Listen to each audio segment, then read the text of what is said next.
fat doesn't make you fat. And exercise is very possibly could make you heavier than you are. I was a college athlete, and that was just the opposite of what I was trained at the University of Maryland, because we ate low-fat, high-carb diets. And I was about 44 years old, and I began to see evidence that maybe what he had to say was true. So I went into Barnes & Noble. I grabbed this book called Radiant Health.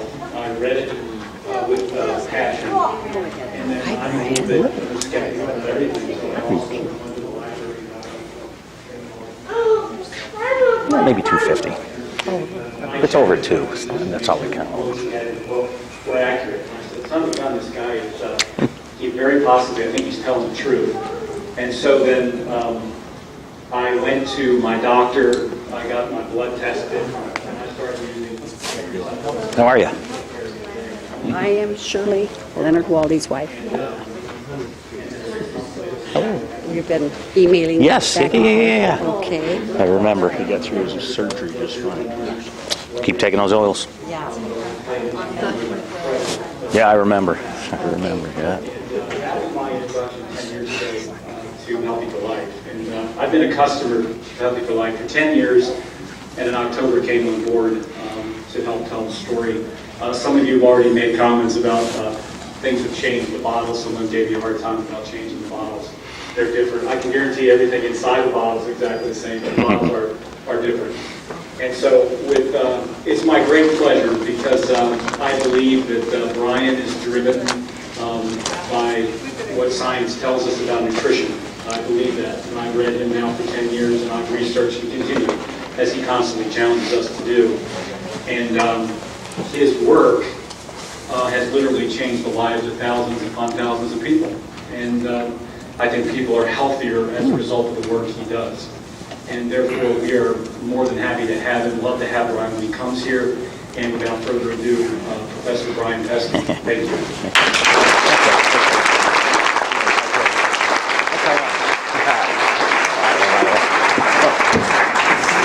Thanks so much. I always love being here. This is about the 10th year anniversary with Healthy for Life. So I've been coming to Iowa maybe 12 years, but it's a 10-year for the store. So that's a big deal, over a decade. How many people here have not heard me before? How many here heard first time on Jan Show? A lot of you. You're going to be shocked. My background is an electrical engineer trained at MIT, so what do I know about medicine or nutrition or any of this stuff? Well, my wife became diabetic doing everything the doctors told her to do and the nutritionist said to do. Lots of carbohydrates, not a lot of fat, exercising her tail off. She was always thin, and in her 30s became type 1 diabetic, shooting insulin. So to help her, I have her go to, at the time, one of the best known diabetic clinics in California. His name is Whitaker. You may know the guy. Well, she came back, her blood sugars were worse. And I said, Debbie, how can you pay this guy for those kind of results where it gets worse? And she goes, well, they send you the results of this 1-week program. The last day they take the blood and they send it to you. And I said, well, now I know why they send it, and don't do an analysis right there, because if these are the kind of results, everybody's going to want their money back. So it was, what do I do? So I did what everybody else does. I go to the health store, and there's one book by somebody like Atkins saying no carbs, lots of fat, lots of protein. Another book on the opposite end by a guy named Ornish saying the exact opposite. Very little protein, no fat, lots of carbs. Who do you believe? My comment is nobody.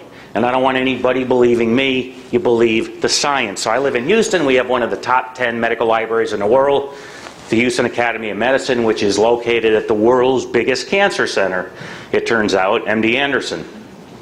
So after many years of going through this stuff, it was, my goodness, everything in the science is over here, and everything people are being told is over here. They're 180 degrees opposite from each other.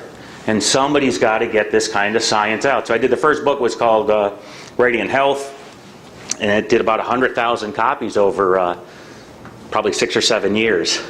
There's 2 other books now, and I really hope you'll check them out. One's The Hidden Story of Cancer. That is a phenomenal book. It talks about the prime cause of cancer. We'll talk a little bit about this based on Otto Warburg's discoveries, the greatest biochemist of the 20th century. And at the end, it ties heart disease and cancer. How many are concerned about getting cancer? How about heart disease? Well, they're always the number 1 and number 2 killers together. There's a common link between the two, and it's in the cholesterol. Actually, the oils the cholesterol transports. So we'll talk about that. So over the years, I became very interested in medical science. I'm basically a theoretical physiologist. If you ask, what the heck do I do all day? I look at the tissues and what the body's composed of. Most other people in this field are biochemists. They look at the reaction. Well, the thing is, the reaction may not work if you have the wrong physiology. So the biochemists today are very smart, very technical, but they're making very bad mistakes because they're assuming you get the chemicals you need and your body won't. And we'll talk about this with the processing, in particular the oils everybody fries and cooks in. That's one of the biggest problems. So a lot of people may ask, how come I'm right so much of the time? I tend to lead the pack. I don't publish anything unless I bet my life on it that I'm right. I had soy fiction, how bad it was before other people really talked about it. I had fiber fiction. Most people don't know that fiber is awful. It gives you colon cancer. We'll talk about that in a little bit. Fish oil is awful. If you heard me on Jan's show, diabetic endocrinologists I work closely with told me this, so I pulled a paper from one of his colleagues in metabolism. Taking fish oil, your blood sugars start to skyrocket. And actually, one of the physicians in the next printing of the book read the book and goes, "You were the first person ever explained this. Nobody could ever explain why I had high blood sugars getting into the diabetes level." Then exercises like that, takes a zillion supplements, and of course taking fish oil. So the results work out in real life. My first question, the way I think about things is, and I founded Life Systems Engineering Science, if it was true, could it be true? So I listened to something like fruits and vegetables stop cancer. Sounds good. Everybody thinks it does. I mean, that's a given today. Could it be true? Well, the first way it could be true is, what is the metabolic pathway that this stuff is working on to stop cancer? Well, the first thing, I have to know what causes cancer.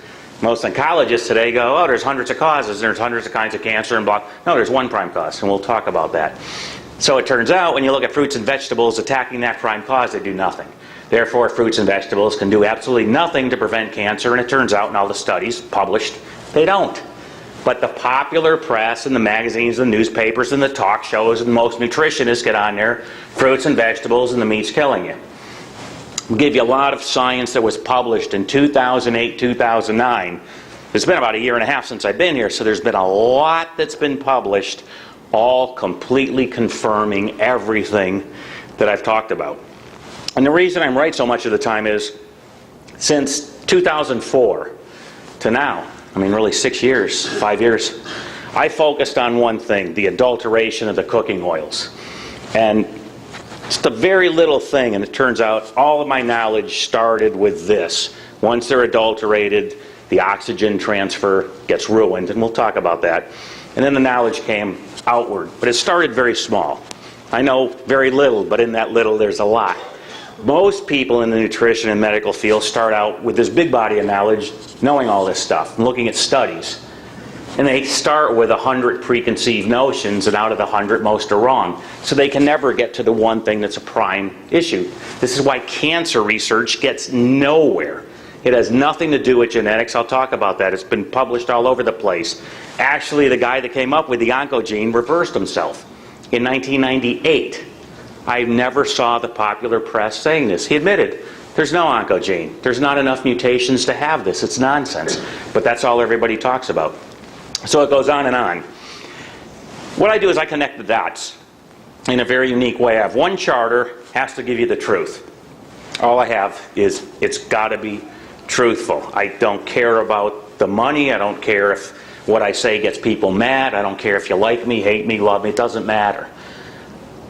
I just have to give you the truth. I've never been wrong in anything I've published over 15 years, ever. I don't know anybody else in this field that can make a comment like that has done anything significant.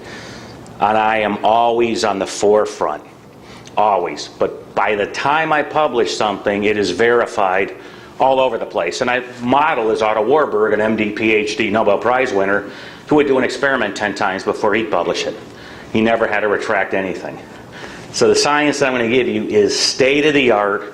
It's all out of the medical textbooks, medical biochemistry, medical physiology, and the studies I only use to confirm what has to be. Remember I said if it could be true, how's it true? Well, I look at the physiology first and go, is there a chance that this could happen? Like fruits and vegetables stop cancer. It can't. So if I ever see a study saying it does, I know the study's stuck. This is why 90% of the studies done today aren't worth the paper they're printed on. And the reason is, and I thought about this a lot, the researchers at medical schools get paid to publish papers. Nobody cares if it's right, if it's wrong, if it's connected to anything. I've done 100, you've done 50, I'm doubly as good as you. Nobody ever asked the question, how significant was it? Einstein did a couple of papers, maybe 3. Feynman, Nobel Prize winner in physics too. Very few papers. I've got 3 or 4 seminal papers, and everything I do now is just those in a different form. I do a lot of writing now, and I'm highly, highly accepted by the MD community. I just lectured at the American Academy of Anti-Aging Medicine about cancer and oxygenation and the oils. I'm going to be, that was in Orlando, in a few more months I'll be in San Jose, and then I'll be at Las Vegas with the same group. And I got a lot of the doctors mad, but I have to give the truth. So I'm getting very accepted by the medical community, and it doesn't stop. Let me just go through. How many people have read Hidden Story of Cancer? The book is out there. Please take a look at it. It will just amaze you. Let me just give you a couple of things. It's ready to go to its 5th printing. And it's also going to be translated into Korean. There was a Korean group of people, one pharmacist, which is PhD level. He got a publisher over there to translate it to Korean, and they wired the money, so it's going to get turned into Korean. So that's the first foreign country, which is great, because this book is unlike anything you've ever read. Let me just give you a couple of these. One of the biggest, well, I'll do this in a minute. Here's a couple of things. High carbohydrate diet is awful. I know a lot of you have heard about the low glycemic index foods being very good. They're not. A carbohydrate's a carbohydrate. Poison is poison. So I always do this. Carbohydrates here, table sugar here. They're the same thing by the time your body gets done with it. It makes no difference if it's brown organic rice, soda, or a candy bar. Now when you look at the curves, and I look at the stuff, I don't just listen to people that say longer. I go, how much longer? I'm an analytical guy. Give me a number. For the brown organic rice to go into sugar is 15 minutes. That's it. And the resting blood sugar at the end of an hour and a half is actually higher than it is if you had the soda. So I can make a great case. I would rather see you just have a soda if you want carbohydrates and not the brown organic rice or the sprouted wheat bread or the bagel. Because I'd rather see it just hit. Your pancreas is designed to put out insulin as a response to carbohydrates twice a day. And it's better to hit it and let it done. So anybody telling you to eat 4, 6, 8 small meals a day, get a picture of yourself, get a dartboard, write diabetic time bomb on it. You will be diabetic, and lo and behold, that's the biggest epidemic in America. The biggest one. Remember, my wife is type 1. If you're type 2, you can get rid of that immediately. Immediately. Type 1's harder, but with these oils, and we'll talk about them in a little bit, you can certainly make the insulin you're producing work better or that you're shooting work better. And the whole key with insulin is as little as you need. This is why a big study just came out showing tight sugar control wasn't very good. And the reason is because they're not doing it normally. They're having you take massive amounts of insulin. The more insulin you take, the bigger the chance of a heart attack. So step 1 is carbohydrates here, table sugar there, same thing. How much sugar is in the system? Well, turns out the average American eats 70 to 100 teaspoons worth of sugar a day. Here's 2 numbers you need to remember. 20. Every 20 calories of carbohydrates, a teaspoon of sugar. Every 5 grams of carbohydrate, teaspoon of sugar. So on a high carb diet, 2,000 calories a day, 60% carbs is 1,200. 1,200 divided by 20 is 60. Every nutritionist out there is telling you you want a high carb diet. And 60% of it should be carbs, complex carbs. I don't care. It doesn't matter. 60 teaspoons of sugar. People are eating much more than that. Turns out carbohydrate ruins your immune system. We got this, flu season now. The stupidest thing anybody can do and the most harmful thing anybody can do is high carbohydrates, and I'll give you that reference in a minute. That came out in 1977, I believe. So we're only 32 years out of date with this. Completely destroys the immune system for 2 hours, and it lasts 5 hours if you take just 20 teaspoons of sugar. So that's 3 meals a day. The average person's eating even 60. That's 20 right there. So we're killing our immune system. So carbohydrate is sugar. Next question is, how much is in the system? 1 teaspoon. Prick your finger like a diabetic does. Hit at the meter. You get a number, right? 70, 90 is the resting blood sugar level if you haven't eaten for 2 hours.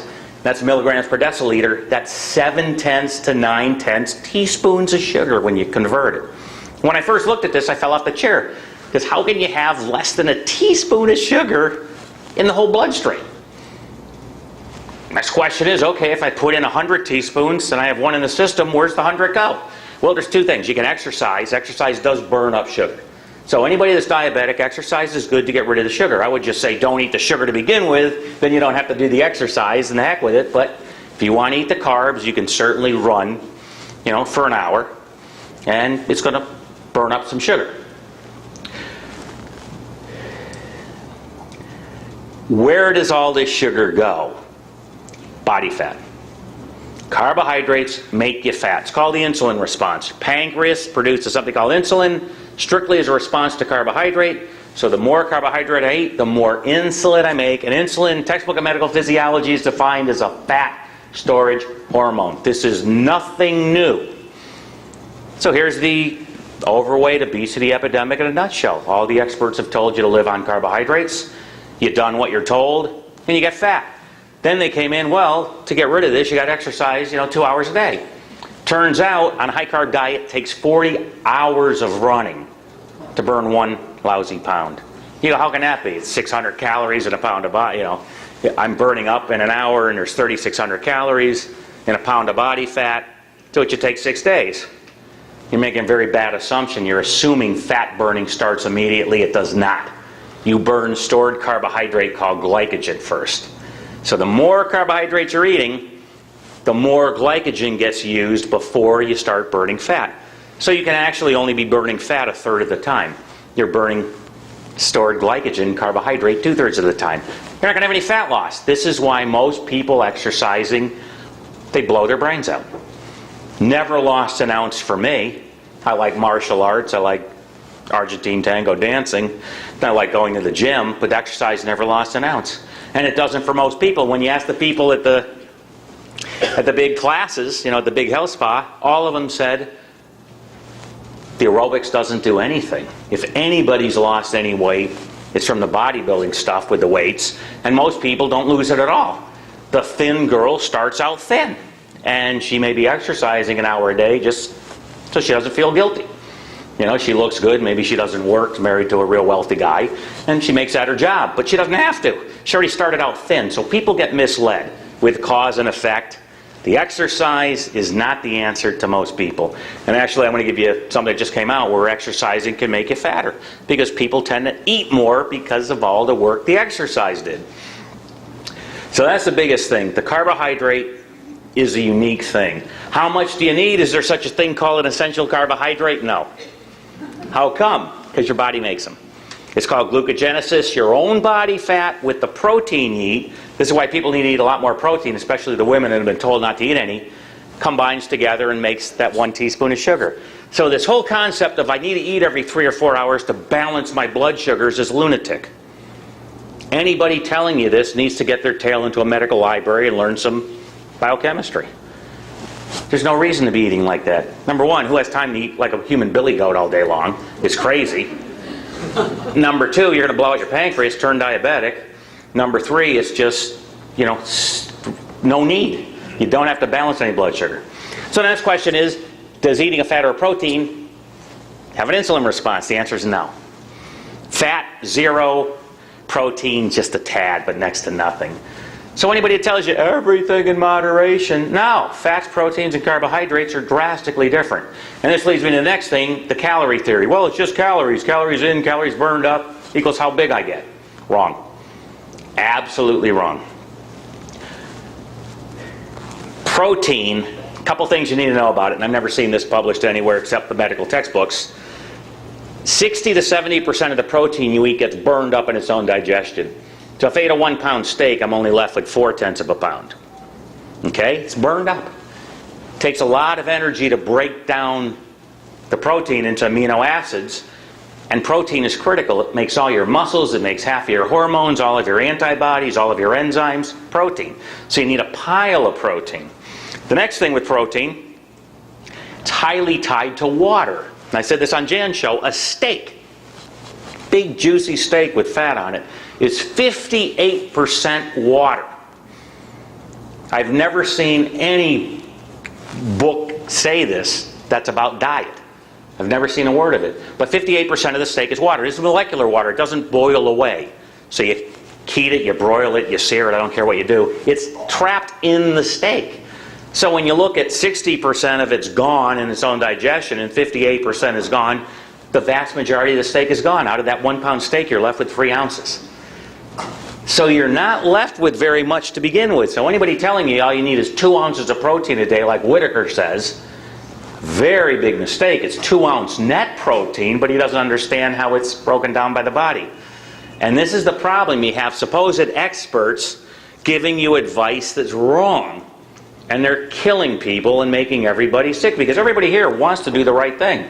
You wouldn't be here today. You could be spending your time on a lot of stuff instead of listening to me. The fact you're here tells me there's 200 plus people that want to do the absolute right thing. But you're getting highly misled. And don't think the doctors know anymore, because the average doctor lives 15 years less than the average patient. And actually a doctor told me this. So I didn't believe him, and I checked it out. He's right. And don't say it's because they have so much more stress than you. Believe me, they don't. Okay? They got stress, so do you. It's not the stress, they're following their own advice. This is the problem. So we have a state in America and around the world now of the blind leading the blind. They don't believe their own medical journals. I said this too on the radio show. So protein is critical. Protein goes to structure. Half of every one of your 100 trillion cell membranes are protein. Again, every enzyme your body makes, protein. Half of your hormones, the non-sexual ones, protein. All of your antibodies, protein. Half of your body weight is muscle. It's protein. It doesn't go to body fat. That's why the calorie theory is absolutely wrong. Fat has no insulin response either, and there's a couple things with fat. It's typically, number one, burned for energy first, like any saturated fat, butter, bacon, eggs, cheese. All the saturated fat is going to be burned for energy first. That is primarily what you burn for energy. It's not carbohydrate like you're told. It is not the prime energy source. Absolutely misled. Very, very misleading what these people are doing to you. So the fat either gets burned for energy or it is essential, and that's the EFA. How many people know the word or term essential fatty acid, EFA? Probably everybody's heard it, typically with fish oil. Well, it turns out the other half of every cell membrane that's not protein is fat. And out of that fat, a lot of it's saturated fat in the cell membrane, and quarter to a third is the unsaturated fats. That's the parent omega-6 and parent omega-3. What you need to know about these two, omega-6 and omega-3, body can't make them. Okay? They have to come from food. The problem is all the omega-6 oils, and that's from sunflower, safflower, the canola oil, pumpkin oil, is used in frying at the restaurants. So all the fast food restaurants, for example, are frying. They have to stop the oxygen transfer of these oils, because you can't have food smelling like fish that's gone bad. Fish goes bad in maybe 3-4 days. So if bagels and cereal and even cooking oil smelled like that, nobody buy it. The food processors go bankrupt, and it's no good for anybody. So they're forced to either rip the oil out totally, and that doesn't work because you need fat in most things, or chemically alter it so there's no oxygenation left. And it turns out lack of oxygen is the prime cause of almost every disease, including cancer and heart disease, and we'll talk about that in a little bit. So the oils, again, go to structure. And what you need to know about omega-6 and omega-3, there's much more omega-6 in the body than omega-3. You need very little omega-3. Most of it is burned. It's called beta oxidized. If you look at the medical textbooks, it just means burned, because your body doesn't want it. If there's too much, your body has to shove it in the tissues it doesn't belong. One of them is your brain. It alters the brain. Very damaging. It'll put it into the skin. There's no omega-3 in the skin, so I hope nobody here is taking lots of flax oil or lots of fish oil. There's no omega-3 in the skin. Skin cancer rates are astronomical. No end in sight. The dermatologists don't have a clue what the problem is. They tell you to stay out of the sun. You stay out of the sun, you don't get any vitamin D, and that's a big problem. The answer is put the unprocessed, unadulterated, organic omega-6 back in. Your skin's phenomenal. You can be out in the sun. You know, you could burn yourself if you stay out for hours, but other than that, just fine. There's no skin cancer. So the oils are absolutely critical, and you have to get unprocessed oils. And you need a ratio, it turns out, of about 1 to 1 to 2.5 to 1 in favor of parent omega-6. Everybody in the world has EFA formulations. Almost everybody. There's 1 or 2 people that have it right, but they're not fully complete. They know you need more omega-6 than omega-3, but almost everybody. You go to the health store, you will get formulations that are either all fish oil, which fish oil is loaded with pharmacological overdoses of what's called derivatives. A derivative just means the parents are omega-3 and 6, and then the derivatives are like EPA, DHA, GLA. The body makes the derivatives from the parents as needed. And here's the problem. All the doctors and all the nutritionists thought, we're not going to give you the parents, we're going to give you the derivatives because the body takes the parents and makes them into derivatives. So we'll be real gentle on your body and just make it easy for it and give you the derivatives ready-made. You won't have to work. They never understood or did any kind of calculation how little number of derivatives there are. Turns out it's not 100% where the parents all go to derivatives. It's less than 5. Actually, it's about 1. So 99% of these oils, the EFAs, stay in parent form. And it's critical. I've written a couple of pages on this, you know, what are the parents and what are the derivatives, and I'll give you some of the latest 2008, 2009 science that's been published to say this. And it's just shocking. So everybody in this industry made a fundamental mistake of thinking all the parents go to derivatives, and because of that, they're overdosing you with what's basically a poison. It lowers your immune system. Too much of the derivatives lower your immune system, screws up the brain, and turns you diabetic. Fish oil makes the insulin not work. So your blood sugars get worse, put you on the road to diabetes. It is awful. Next thing you need to know with oils is, how many people here are avoiding saturated fats like the plague because your cardiologist said don't eat saturated fat, it's going to give you a heart attack? A lot of people. There's no saturated fat in an artery clog. 0, none. This was published in 1994, Lancet, world's premier medical journal. You use high-resolution chromatography to break the different fats apart. There's none. Was verified numerous times. Independent experiments. This is no study. It's just I do it. I look at a clogged artery and see what's in there. There's no saturated fat at all. So when I lecture the cardiologists, it's, you better stop telling people not to eat saturated fat because that's not the problem. What is the problem? What's the bulk of a clogged artery? Adulterated omega-6. That's from the cooking oils you're getting at the grocery store. That's from the cooking oils, the fast food restaurant. Even the good, expensive restaurants are using this because they don't know. For frying, the ideal thing is coconut oil, palm oil, a fully saturated fat to begin with. It can't get wrecked. And what happens in America? They booted out the coconut oil and put canola oil in from Canada a decade ago, killing all of us.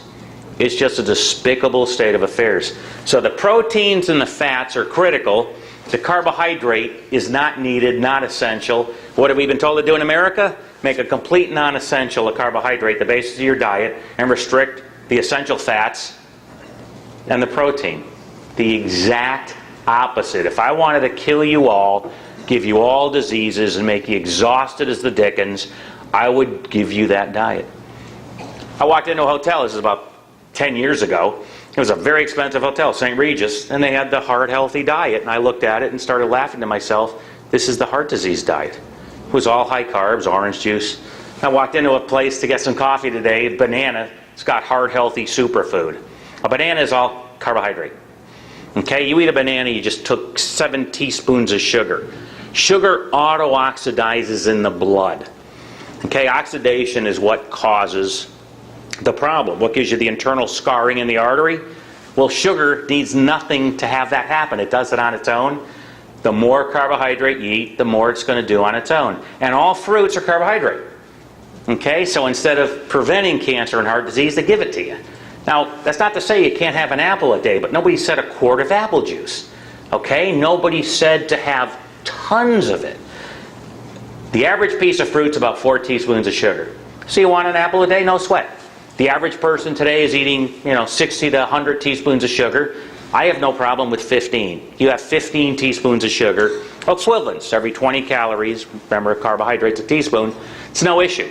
But you start going much above that, you're going to put on the weight, and you're going to start getting tired, and you're going to be bloated all the time. That's the other thing with the carbohydrate. For every ounce of carbohydrate you eat, you need 3 ounces of water. This is why you eat a bagel, I need a quart of water. You eat a pizza at night, you're going to be up at 3 in the morning. Water, water, water. And it feels like a brick's in your stomach. So my comment is, if you want to be permanently bloated, then be on a high-carb diet. Now, when you go on a low-carb diet, the first thing you do is lose that water weight. But that's quick. That's within the first 2-3 days. Then it's all body fat. And I really get irate when I hear these people that are high-carbers go, yeah, it's just all water weight you've lost. Well, initially it is, but then you're losing body fat. And when you look at the science, it's just unequivocal. There's just one case. So again, everything is not on the same level. Some things are critical, some things are less critical. The adulteration of the oils is the #1 health problem in America and the world. The adulteration of the omega-6 cooking oils. The omega-3 doesn't get processed. You don't cook with flax oil or any of the omega-3 oils. You don't do anything with it. It's too reactive, it goes bad too fast. The omega-6 oils are where the problem is. Now again, you still need some of the omega-3, but you don't have to worry about getting ruined omega-3 in the diet. The omega-6 in the diet, people go, yeah, but there's 15 times, 20 times more omega-6 than omega-3 already in the diet, right? You've all seen that. And it's true. The problem they've all missed is they're not counting the adulterated, ruined omega-6 as 0, because it's not functional. And at least half of the omega-6 in the diet is ruined. So it's not having this oxygen transfer. So the oils are critical. You've got to put those back in. Second thing people need are minerals. What do you need minerals for? Because they're not in the soil. The way nature designed it was the animals with natural fertilizer like cow manure, horse manure, the animal dumps out the minerals that the humans need because they don't need them. They're getting them plenty from the food. So the excess goes into the soil. Then it goes from the soil into the plant. And how do people, humans, get their minerals? Plant-based minerals don't work. This is another big, big misconception. I can eat spinach and get all my iron. How many people think that's true? No, I'll tell you, the iron's in there. You can't use it. It's called bound to the cellulose, bound to fiber. Fiber is not food for a human being. We can't digest fiber. We don't have 4 stomachs like the cow. And it's a phytate. Phytates magnetize out minerals. So any of the minerals that are in the plant, we can't use them. Okay? We're getting highly misled. The way humans get it is the animal eats the plant that has the minerals. We eat the animal that ate the plant that has the minerals. For us to be useful, it has to be transported with a protein. Okay, that's the way we do it. And it has to be bioavailable. So the minerals I recommend are called truly chelated. They're tied to an amino acid because they go right into the cell. If they can't get into the cell, you can't use them. So even though all the spinach, it's got the iron in the spinach, you can't use any of it. Awful state of affairs. So I recommend having minerals. The next thing I recommend everybody is a detoxifier. Why? Because there's so much junk in the food you don't want. Pesticide residue, steroid residue, just all kinds of, hormone residue, all kinds of stuff. So the best thing I found is called Essiac. Essiac is a old Ojibwa Indian. Some of the Indians will say the Iroquois came up with it. It's a little bit of fighting who takes credit for it. I'm not quite sure. But it is a major blood purifier. It kills things in the blood that shouldn't be there. And one of the big things is cancer cells. Because it turns out 80 to 90% of all the cancer deaths are caused by the metastasis, the spreading of the cancer through the bloodstream. Well, Essiac kills stuff that shouldn't be in the bloodstream. So it's phenomenal. So there's 3 things I tell people today. I don't care how good your diet is, you're not going to get these. The oils, I call them parent essential oils. So you have to make sure they're organic, they're not processed. You can't heat them up because they get ruined. That's the trans fat. You can't process them because that's the hydrogenated oil. The way they get these things is unbelievable. They put caustic soda on it, you spill it on you, it burns you.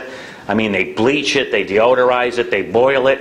And even with fish oil, you can get perfectly pure fish oil with all the impurities out of it. Again, you have too many derivatives, but how do you think you juice a fish? You grind the damn thing up. Okay, you have a fish ground up. And actually I saw one of the shows on Discovery talking about this. They were fishing boats. And they actually said, we grind it up, and then you get the oil out of it. Now, how do you think you get the oil out of this ground up mash of mess that's fish? It's pretty hard. You boil the dickens out of it. So when you put high heat on these oils, you ruin them. Then you have to put chemicals all over it to precipitate it. It is awful. You can get all the impurities out of it, and you've completely ruined the oil in the process. Nobody asked this. It's like they get rid of the hydrogenated oil and the trans fats in New York City. No one has asked, what are you replacing it with? Well, I did the minute I saw that. My first comment was, whatever they're replacing it with is going to be worse than the original hydrogenated oil trans fat. And it turns out it is. It's highly diabetic causing. Nobody looked, what are we trying to solve here? It's the oxygen transfer, and if you use coconut oil, it's solved. It's a natural fat. I advise using extra virgin coconut oil. It smells like coconuts, but there's no taste. You could use peanut oil, but peanuts typically have a lot of pesticides in them.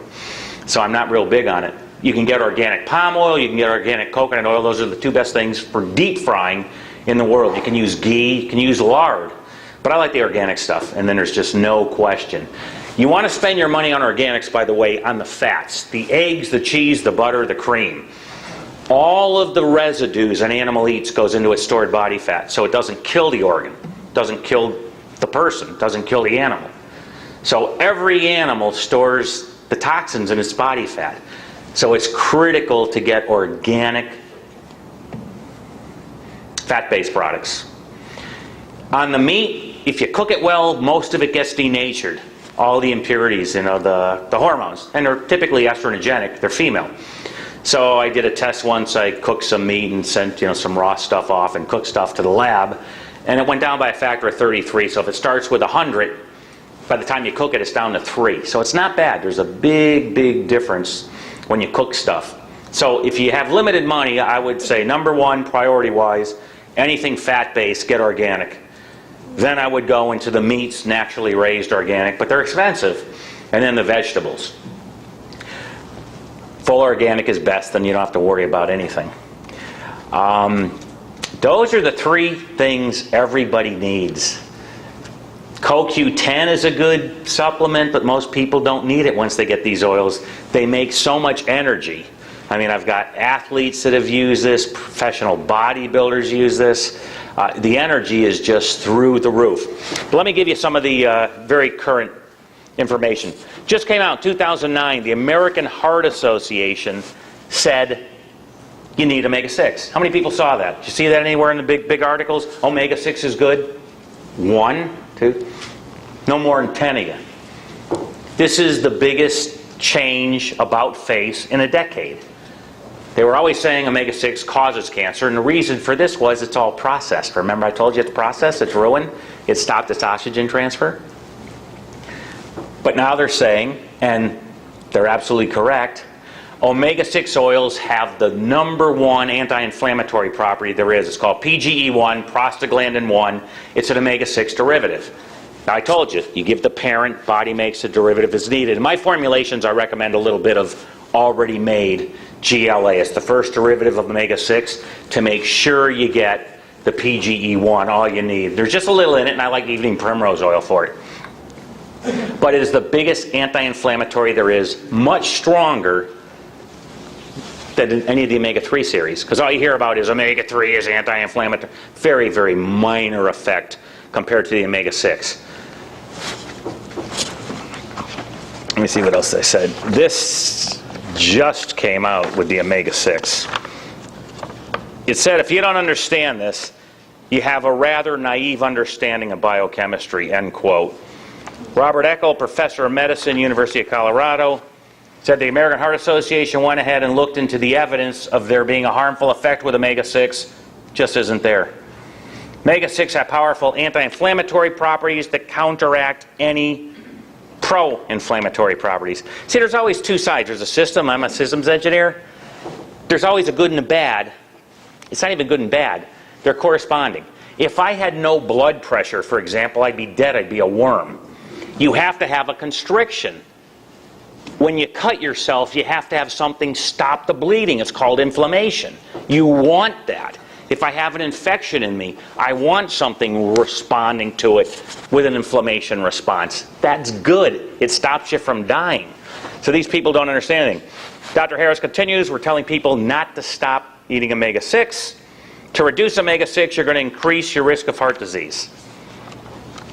That was huge. Just came out. Another big one, I call this the news flash of the decade.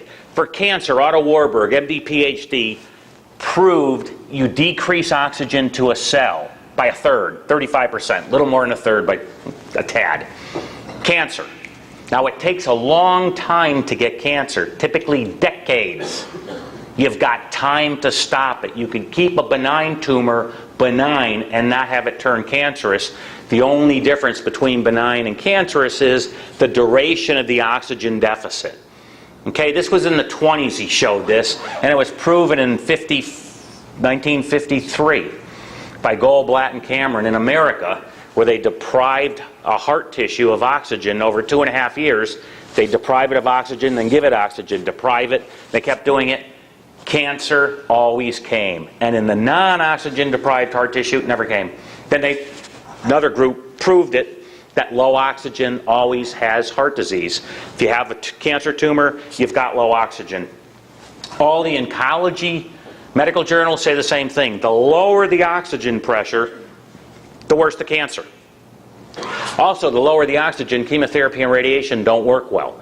So these oils are a phenomenal adjunct to anybody undergoing radiation or chemotherapy. With Warburg's thing, there's something called cardiolipin. It's in every tumor that there is. It's present in all tumors. And abnormalities, this is a quote, in content or composition were found in all tumors. Cardiolipin's in the mitochondria. Mitochondria are the respiratory organs of the cell. So it's like breathing through your nose, but for each cell. It's integral to the cell in the nucleus. Well, this is screwed up in every cancer tumor. Another big thing, it's irreversible. Once this is screwed up, you're not going back. That means you cannot make a cancer cell normal again. I want to make that very clear. You get cancer, it's not becoming normal. You either have to kill it or rip it out. It's the only two choices. You're not turning it normal. A lot of people say you can, but you can't. So they said it was irreversible. What's in cardiolipin? 20% of it is lipid, meaning fat. It's all parent omega-6. This just came out a couple months ago. I call it the finding of the century. And of course, the researchers don't even understand the significance of what they came up with because they don't know Warburg's work or my work. But this is phenomenal, and it proved everything I've been saying, that it's irreversible and it's tied to the fats. The important apparent omega-6, the parent form, not the derivatives from fish oil, was 2008. And this is in Circulation. Circulation is the cardiology medical journal. Here's what it says. Fish intake was similar in cases and controls. They always do two people. The controls, they do nothing. The other one, they give you what they want. So they had fish, didn't help at all. And I've always been telling everybody, fish is worthless to prevent heart disease. Actually, it's not me saying it. Harvard did this experiment in 1995. Harvard Medical School in 1995, they gave one group fish oil, they gave the other group olive oil. Fish oil did nothing. It did not stop the progression of heart disease. It did not reverse it. And it didn't stop the inflammation as measured by C-reactive protein. Completely worthless. That's not stopping any of these people from writing in the medical journals how fish oil is the be-all to save-all. And it can't be. It can't be.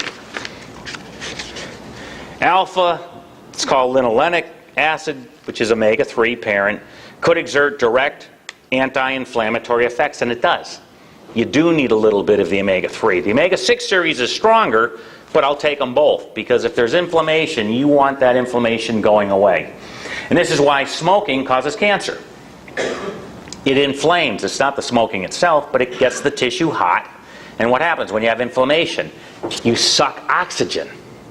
The way you stop inflammation is your body grabs oxygen out of every cell nearby. Remember I told you half of every cell membrane is protein, the other half's fat? Well, the oxygen's trapped in that fat with the parent omega-6, and it grabs it. So it's decreasing the oxygen in the cell next by or right next to it. That's why you get a cancer problem.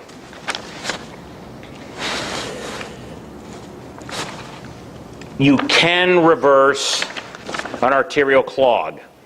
This was published in 1987. This is with the prostaglandins. Remember I told you PGE1? It says...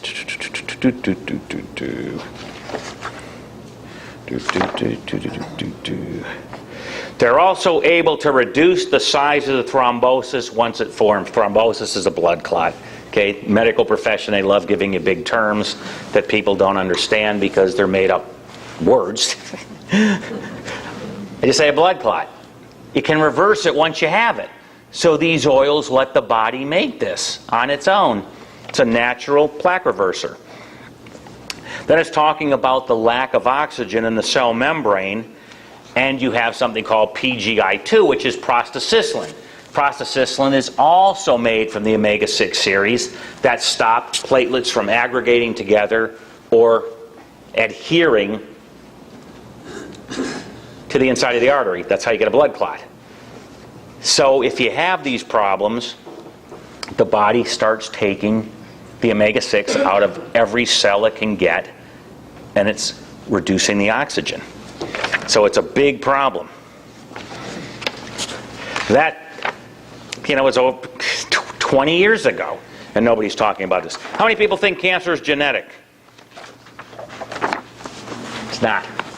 There's virtually no genetic component whatsoever in cancer, heart disease, or anything, and it's not me saying it. The fellow that came up with the word oncogene was Robert Weinberg. He went to professor at MIT. He didn't go there, he's a professor there. Yeah, that's where I went to school. In 1998, he reversed it. He coined the term oncogene. 1998, reversed it, said there's not enough mutations in a cancer to have a cancer-causing gene. 1998, 10 years ago. And nobody's got it.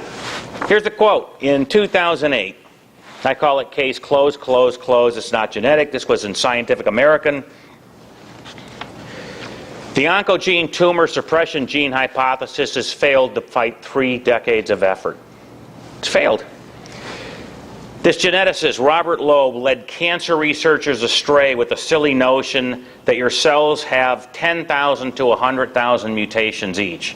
They measured how many mutations. Instead of 10,000 to 100,000, there's 65 to 450. Now, does anybody think 475 is close to 100,000? If I had $100,000 and you have $475, are they even close? This is called orders of magnitude off. This guy misled generations of geneticists. He made it up. There's no genetic component to cancer. Then in 2009, the guy from MIT said, well, here's what one of them said. This is David Goldstein, Director, Center for Genomics, Pharmacogenetics, Duke University. Quote, there's very little reason to be encouraged that prevention strategies can be revolutionized with what we've discovered so far on the genetic basis of common diseases. He's saying it. You're not going to get anywhere. I mean, it's awful. The end quote is, the easier it gets to sequence a gene, the harder it becomes to make sense of the complexity the sequence reveal. What that means is, the faster they can do the gene sequencing in this genome project for billions of dollars, the less we know what the heck it means. So it's like you have an encyclopedia in a foreign language, or 10 foreign languages all intermixed. You may get one of them, you don't know the other 9, and there's no guidebook saying, here's the language for these 9. Worthless. This is why they get nowhere with cancer. And they will continue to get nowhere. It has nothing to do with genetics. It is your own body that's deprived of oxygen, and there's two choices that can happen. If you didn't have cancer, the tissue would die right away.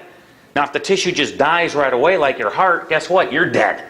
So cancer is a survival mechanism that's meant to buy you some time to get the oxygen problem solved.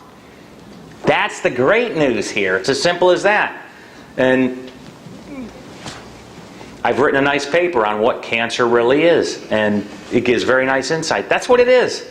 You should be thankful that it's present, because you die otherwise immediately. But if you don't know the secret about what it means with the oxygen deprivation, you're going to die anyway.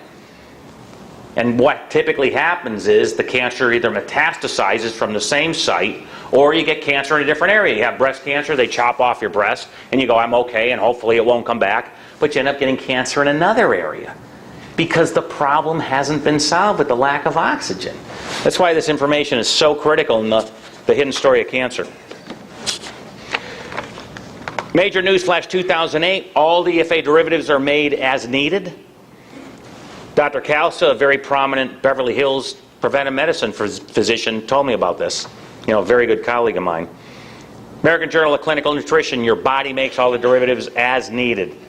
They gave like 60 people the parent oils, and they made all the derivatives. 100%, there was no problem at all. Although an increased intake of dietary omega-3 might be expected to upregulate the conversion, meaning you'll have more derivatives when I take more of the parent, that didn't happen. Your body wants so few parents, 0.18% to 0.26%. It's not even 1%. It's a quarter of 1%. Remember I was saying there's no more than 5%? That's a very high upper limit. The derivatives are about 1%, and all the doctors, again, are thinking it's 99%. They have it completely backwards. Here's a big one. How many of you are told that the brain runs on carbohydrate, glucose, right? You're all told that. Glucose, the brain's number one fuel.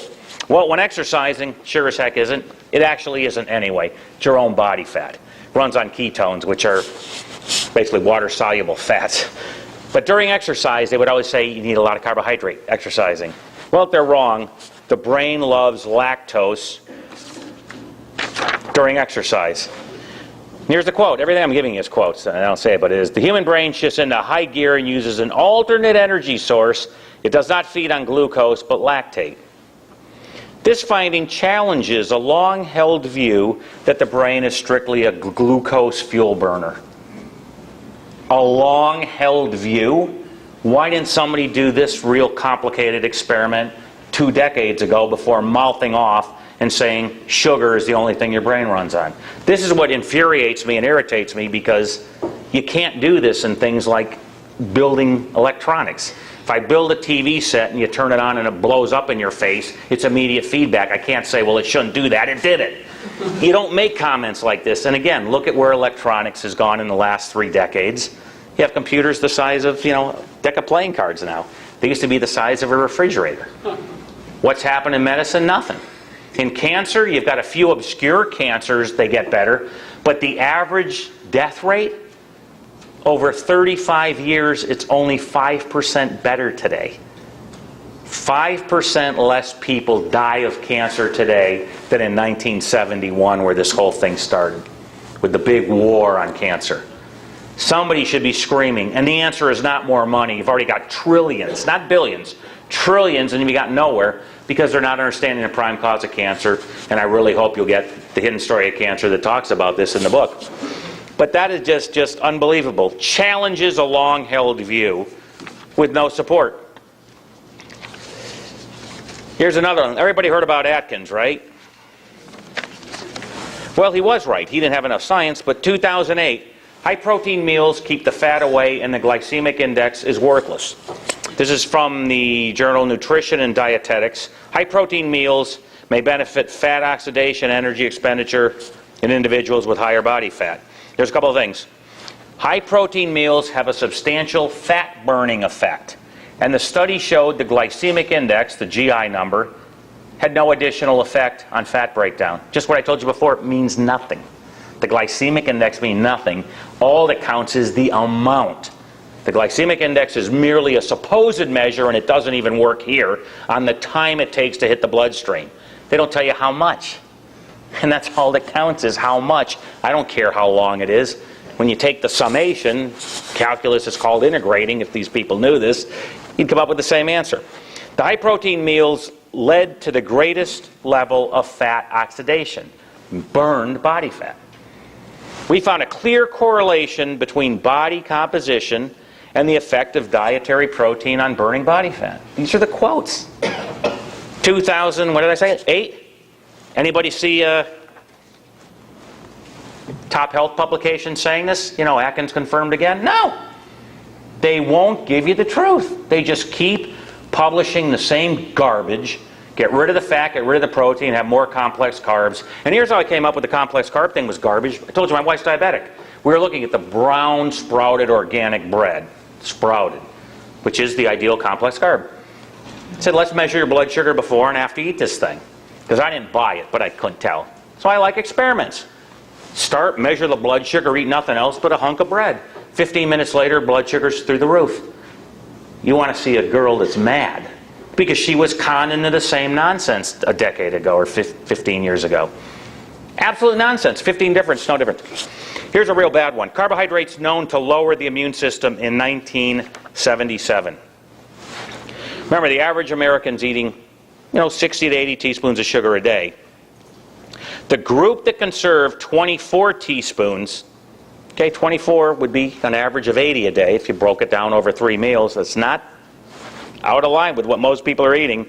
Virtually complete immobilization of white blood cells within an hour after eating. That means your whole immune system stopped with the white blood cells. Because that's your immunity. That's what goes after any foreign invader, white blood cells. 100% inactivation. The immunosuppression occurred for up to 2 hours, which means even though it wasn't maximum, up to 2 hours you had very big problems with the adverse effects of blood cell activity continuing for up to 5 hours. Now just imagine you're eating the 5 to 6 times like your nutritionist said to be gentle on your system. Now you have no immune system the whole damn day. Brilliant. And you wonder why you get sick all the time. You've destroyed it because they told you this. They need to get their tail into a medical library and have the door locked. And here's how much is in the medical library. I told you I'm Houston Academy of Medicine. 340,000 volumes. Medical journals, medical papers, scientific books. And the Lancet, the world's premier medical journal, went back to 1830. I saw a hard copy. I opened it up. And let me tell you, in 1900, they all knew what cancer and heart disease was. Standard. Because everybody will say, oh, they didn't know it then. It really was that bad. No, it wasn't. Well, we're living so much longer now. That's why everybody sees it before. Wrong question. Most people, not most, 20% of the people died before they made it to age 20, back in 1900. Why? Influenza, pneumonia, any of that stuff. You died. They didn't have good surgery. They didn't have good antibiotics. They didn't have anything. So the average 20-year-old was only 80%. The question you have to ask is, if you made it to adolescence, how long would you live? And the answer to that question is, back in 1900, the average guy lived a lousy 6 years less than we live today. 100 years later, they lived 6 years less. The woman, 11. Then you go, wait a minute. You're telling me in 110 years, with better drugs, with better sanitation, with better food, with better surgery, with better hospitals, 1900 here, 2010 here, a guy is 6 stinking years longer now? Well, if I'm only getting 6 more years longer, and that doesn't include the quality of life, which could be 0, living on tubes in a nursing home or in a hospital, right? It could be you could be brain dead today and just so it's probably 2 years if you get rid of that. What is slamming it back? Because we should be living 50 years longer, but it's not. I deduced it had to be the food. It had to be something everybody's poisoning their cells with unknowingly, and it turns out it's right. But isn't that awful with the carbohydrates? Here's another one. 2009, more exercise is not the answer. And the reason for that is, exercise is associated with eating more. New research from the University of Illinois suggests, they always say suggests, they don't say it shows. 2 and 2, I'm suggesting, is 4 on Thursdays. On Fridays it may not be. I mean, this kills me too. These guys will never say anything definitive. Why? Because we always need new research, right? What's an academic's job? Another paper. The end of every paper is more research is needed. You don't believe me? Look them up in any medical journal. It's the obligatory ending.